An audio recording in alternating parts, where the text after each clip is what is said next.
What I like about this film and this story is that each character is kind of their own little book within this one story. What was the most fascinating thing that you learned about your character? Ooh, that's tough.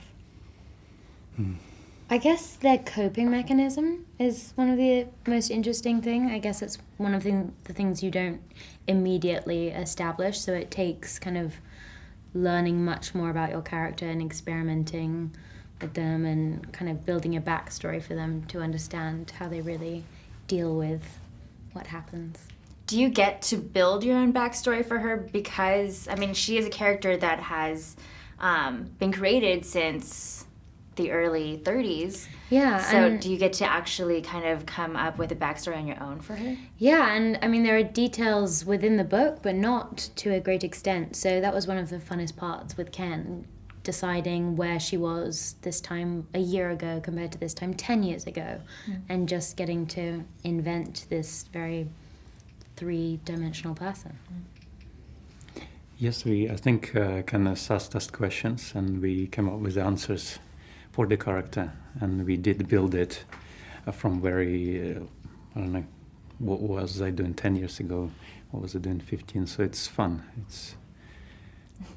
I saw the film last night, and hearing some of the audience members' reactions, they were saying that it was very nostalgic to them because either they read the book when they were very young or they saw the original film. But what do you think it is about this movie that's going to compel the new generation to go see it?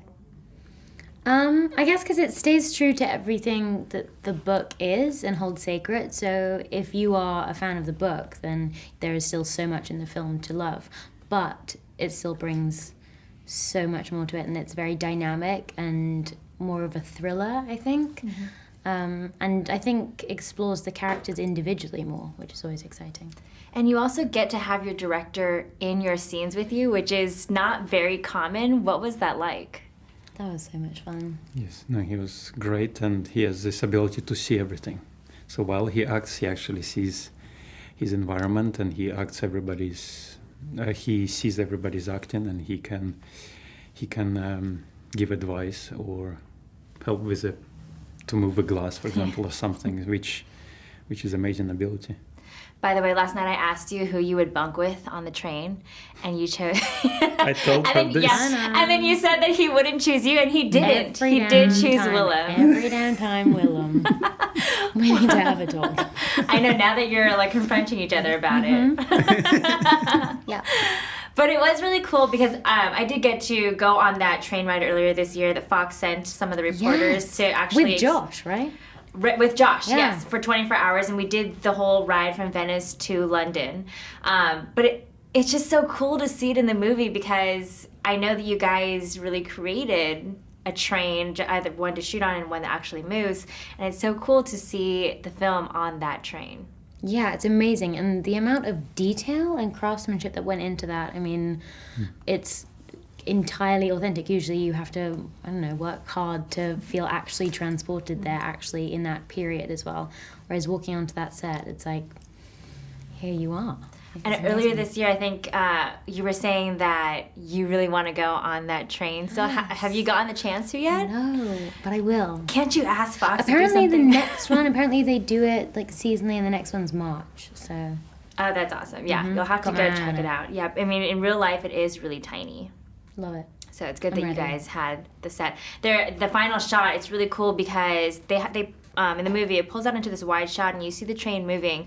Was that a real set, or how much of that is green screen? Yeah, they built tracks in and out of the soundstage, so the interior was the entirety of Istanbul Station, and then, yeah, the snowy...